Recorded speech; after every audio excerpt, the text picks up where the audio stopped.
नमस्कार, न्यूज 21 की स्पेशल खबर में आप सभी का स्वागत है। मैं हूं आपके साथ निशा शर्मा। आइए खबरों की शुरुआत करते हैं। सबसे पहले खबर आपको बुरहानपुर से देते हैं।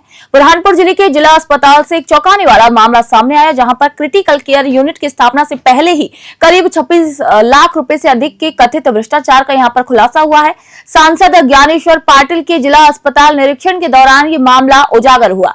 निरीक्षण के समय खरीदी से जुड़े दस्तावेजों और सामग्री की कीमतों में भारी अंतर यहां पर पाया गया, जिस पर सांसद ने सीएमएचओ के प्रति कड़ी नाराजगी जाहिर की। सांसद ज्ञानेश्वर पाटिल ने कहा कि मामला बेहद गंभीर है और इसकी विशेष जांच करवाई जाएगी। उन्होंने स्पष्ट किया कि जांच में भ्रष्टाचार सिद्ध होने पर दोषियों को भी किसी स्तर पर बख्शा नहीं जाएगा। वहीं जिला अस्पताल के civil surgeon doctor Pradeep Moses ने खरीदी को लेकर सीएमएचओ डॉक्टर राजेंद्र वर्मा पर भी गंभीर आरोप लगाए। उन्होंने दावा किया कि 26 लाख रुपए बताई जा रही खरीदी की वास्तविक कीमत 6 लाख रुपए से भी कम है।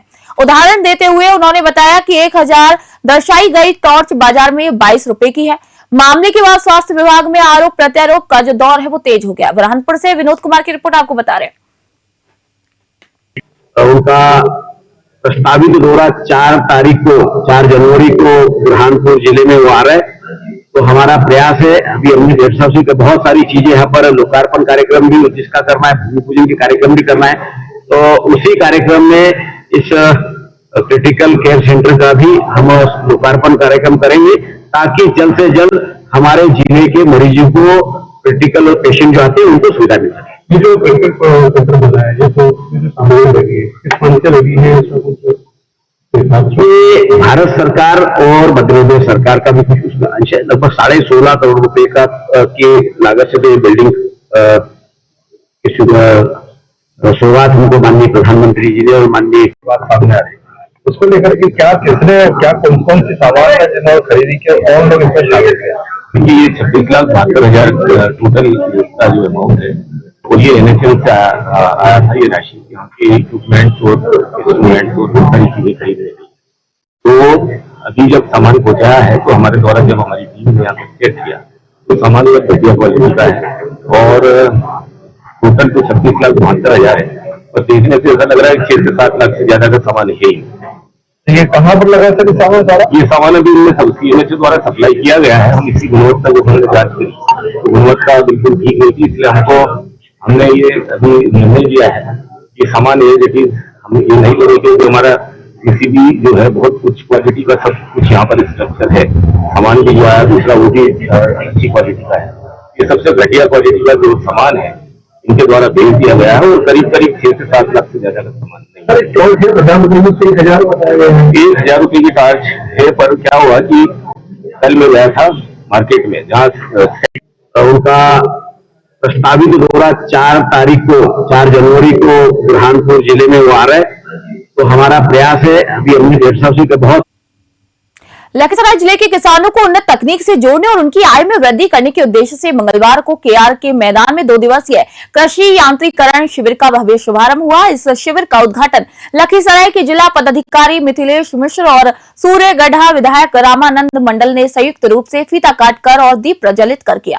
समारोह को संबोधित करते हुए जिला पदाधिकारी मिथिलेश मिश्र ने कहा कि पारंपरिक खेती के बजाय कृषि यांत्रिकरण को अपनाने से न केवल खेती की लागत में कमी आती है बल्कि उत्पादन भी बेहतर होता है। उन्होंने बताया कि सरकार किसानों को आधुनिक कृषि यंत्र उपलब्ध कराने के लिए भारी सब्सिडी दे रही है, जिससे छोटे और मध्यम किसान भी ट्रैक्टर, रोटावेटर और अन्य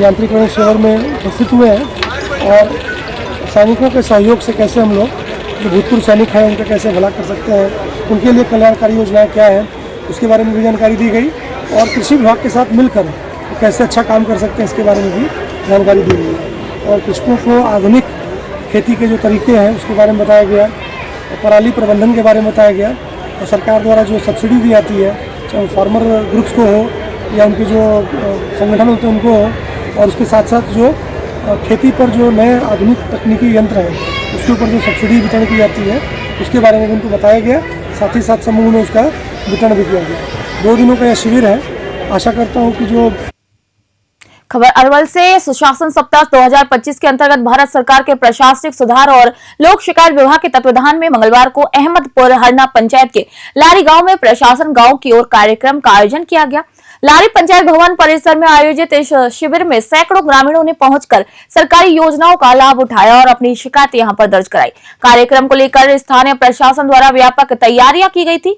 वहीं भव्य मंच सजाया गया और प्रखंड अधिकारियों द्वारा अरवल जिलाधिकारी के आगमन की यहां पर सूचना दी गई। जिलाधिकारी के इंतजार में बड़ी संख्या में ग्रामीण और फरियादी काफी देर तक बैठे रहे, लेकिन अनिवार्य कारणों से उनका आगमन नहीं हो सका।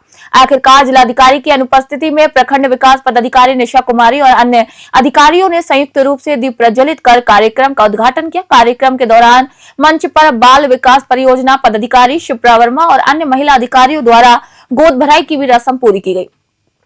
वहीं सामाजिक कृतियों पर भी प्रहार करते हुए बीडीओ निशा कुमारी ने उपस्थित ग्रामीणों और युवाओं को बाल विवाह न करने पर और इसे रोकने के लिए सामूहिक शपथ दिलाई। अरवल से रंजन कुमार की रिपोर्ट आप देख रहे हैं।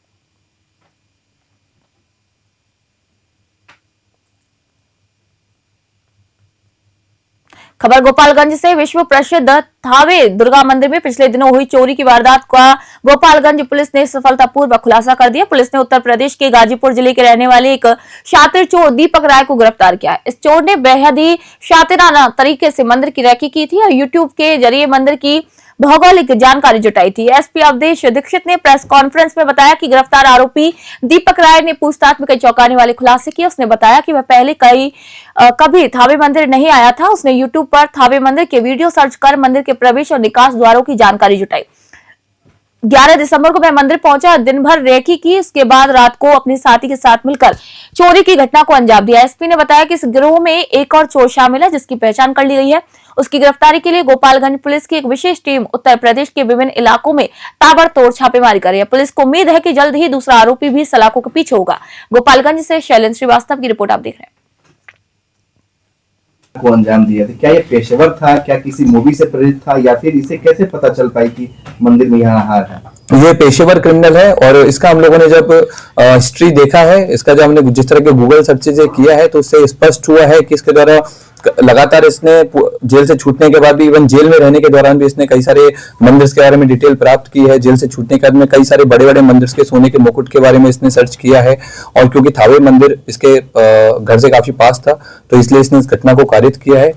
इसने कई सारी जो क्राइम थ्रिलर है, जैसे जो बिहार बेस्ड एक मूवी बनी है उस पे भी इसने सर्च किया, उसके बारे में पढ़ा कि कैसे पुलिस अनुसंधान करती है, कैसे पुलिस अपराधी तक पहुंचती है, कांड का उद्भेदन करती है, ताकि उन सारे तरीकों से बच करके इसके द्वारा उन सारे तरीकों को यूज करके पकड़े जाने से बचा जा सके। क्या उस दिन मोबाइल भी लेकर पहुंचा था? नहीं, उस दिन ये मोबाइल नहीं लेके आया था। इवन जिस दिन रेकी करने आया था उस दिन भी इसने इंश्योर किया था कि इसका कोई भी डिजिटल फुटप्रिंट था। स्पेशल बुलेटिन में आज इतना ही। नई अपडेट और जानकारी के लिए देखते रहिए न्यूज़ 21। तब तक के लिए मैं निशा शर्मा आप सभी से इजाजत चाहती हूँ।